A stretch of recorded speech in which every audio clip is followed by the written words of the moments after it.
Well, not too much drama there. Was that what you expected in the team race? A little surprised by the margin? Super surprised by the margins. Looking at it coming in here, I had it a lot closer than that. Now, of course, we always give a optimistic view of everybody else and probably a little bit of a pessimistic view of us, but under no circumstances would I ever thought that it would be 50, 60 points or anything like that. Obviously, huge showing by Kyra today. It was his first time ever. Oh, wow. Hayward, what can you say about him? Man, Halo Hayward Field, great debut by that guy. Unbelievable. He'd been doing really well leading into this, and then to put it all together and run those races there.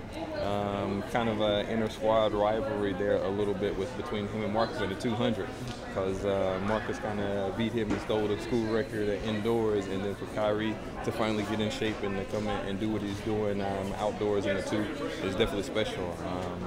Hats off to Coach Taylor and getting that guy going. You got a nice showing from Blake too in the 15. It's kind of starting to feel like it's the same with Blake again. Yeah, we thought we'd do really well in that event, and we tried to be greedy and double Blake in the 15 and the 8. You know, probably no telling what would have happened if we would have left the 8 off of that and left him a little bit fresher coming there in the finals with just the 15 and the Blake. King leading those 2 sweeps, was that what turned the men's thing into such a one-sided? King and leading a 1-2. Absolutely. Believe it or not, I would say those guys in the discus, that was a huge surprise there, and for us to get those points definitely started the tide early. And then King to kind of cap it off there with those 2 victories is definitely sweet. You went 1-2 going both the 100 and the 200. Yeah. Like you were men's sprint school. Well, let's not push it. We got a lot of tradition here in those other events that we love and we value, but to be able to be well-rounded and balanced and have those other kids step up in those other events is definitely sweet and awesome. Robert, you got a lot of proven performers, but you also had a lot of young people, freshmen, step up over the last 2 days. What do you say about the future of this program, that so many young kids kind of look at the bright lights? You know, Chris, you probably hit the nail on the head there. That's probably one of the better questions here so far is all you always talk about the people that win, but those people those unsung heroes. You know, Ryan Hunter-Sims there, last come-through victory.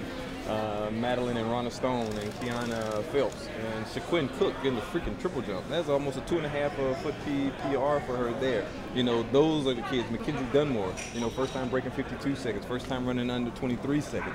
Those are the things that right there are really exciting and that we'll talk about and really praise those girls there, because those people that won, they get a lot of this a lot of the times. And so those 5th, 6th, 7th points, those definitely make a difference in these championship runs, and we're going to definitely need those come moving forward over the next next month probably. Did it start to feel at any point like kind of best case scenario, like it's not all that litany you're running through, like wow, things are just great. Absolutely. So probably after the men's 100 and women's 800, we started to look at it and do the math, and we came up with 165. If they went perfect, if they swept the 400-meter hurdles, if they swept the 200, if they won the high jump, if they won the disc, that they could get to 165. So at that point in time, I think we were at 130 or something like that. So if we could get 35 points out of 4 events, then we knew that it was over. And hence, Ariana No in the 200. Marcus wasn't supposed to run the 200 there, but he's like, nah, I'm gonna go ahead and run this. I was like, okay, I'll make a deal. You run the 200, and then we'll pull you out of the 4x4. So once you start to do the math, you try to look out for the health of the kids and not run them more than need be. So Ariana could have run today after losing yesterday. Yeah. You mentioned some of the unsung heroes. Would you put Mixed and Alsec into that category? Absolutely. You know, him there in the 800. And the funny thing about it is, Mick got a little greedy over there on the backstretch in the second lap. So if he'd just be a little more patient, I think he'll finish a little stronger than that. So I think he could place probably 1 or 2 spots higher. And he's planning on running that in the regional. Yes, absolutely. You didn't have to Quinn Cook figure to win then. She was not in my depth chart to win, but once again, you know, we see those guys all the time, and she was training really well, but she's having some foul problems. If you go back and look at her history over the week, she's scratched a lot of meets, and so for her to go out there and nail the very first one with such a big jump is definitely rewarding. And you mentioned the discus. I'm sure you figured Ryan had a chance to win. But what about the people in the depth?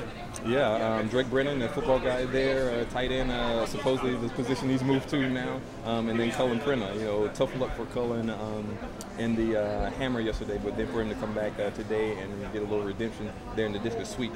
And I guess it was fitting for Ryan. Of course, he's our lone senior and does a lot of stuff off the track for us, and the fashion in which he did it, because he was down, and then the last hero throws there was definitely huge, and to see his emotion after the throws, I wish I could have went out there and tackled him myself, but definitely flair for the dramatic. Did you tackle him? He's a big dude. Robert, significance on now having more men's titles than UCLA? Oh, wow. Believe it or not, I saw something about that coming into here, and you know, if you go back to those early UCLA teams, Jim Bush teams, those were some really special teams. So when you start to put what we've done here over the last 12 years or so in my tenure here, and win those titles, it's definitely special. How good was it to have Hannah Cunliffe make her outdoor debut? Yeah, once again, sort of like Sasha Wallace goes into that same category. Like Hannah had been practicing well, but she hadn't been running. We ran on a relay, and then we didn't take her to pin. Sort of the same exact thing. Sasha had been practicing well, but we precautionary and didn't run her here. So I would look for Sasha to come back and bounce back, and then for Hannah to make the debut there. You can kind of see a little bit of the rust there in the latter part of the race. If you look at those last 20 meters, traditionally you're not catching her the last 20 meters, and you kind of see it show up in the 2 and a little bit there in the 100. You know, Hannah said that you know, just talking with the athletes, was that the training had been going so well the last 2 weeks that they kind of anticipated a meet like this. What about you? Did you see that training the last couple of weeks kind of give you confidence? The one girl that scared me there with that sweep talk is Deanna Hill from SC. You know, she's a special young lady. She's awesome. Just a good kid, and she's been training really well. I don't know about her training, but she's been racing really well. And so she's the one person that kind of gave me a little pause and reservations when they started talking about that type of stuff at practice. But for them to do it in the 100 is definitely awesome. Were you nervous about the meet? On paper, it looked really tight. Mm-hmm. On my form chart, I had us losing by 12. On the men. Yeah. Did it seem like you're a little excited when they came? Yeah. Once again, like I said earlier, I would have never guessed the point total would have been that big of a swing, because we had a little bit of a deficit there. We figured that we were gonna be in a dogfight there on the men's side, and then of course us not running a few kids and Matthew Mayton and then a couple of others. You know, we definitely had to make sure that next man up mentality coming into this meet, and boy did we ever do that. Nine straight sweeps. Does it ever feel any different when you're out there celebrating with your team at all?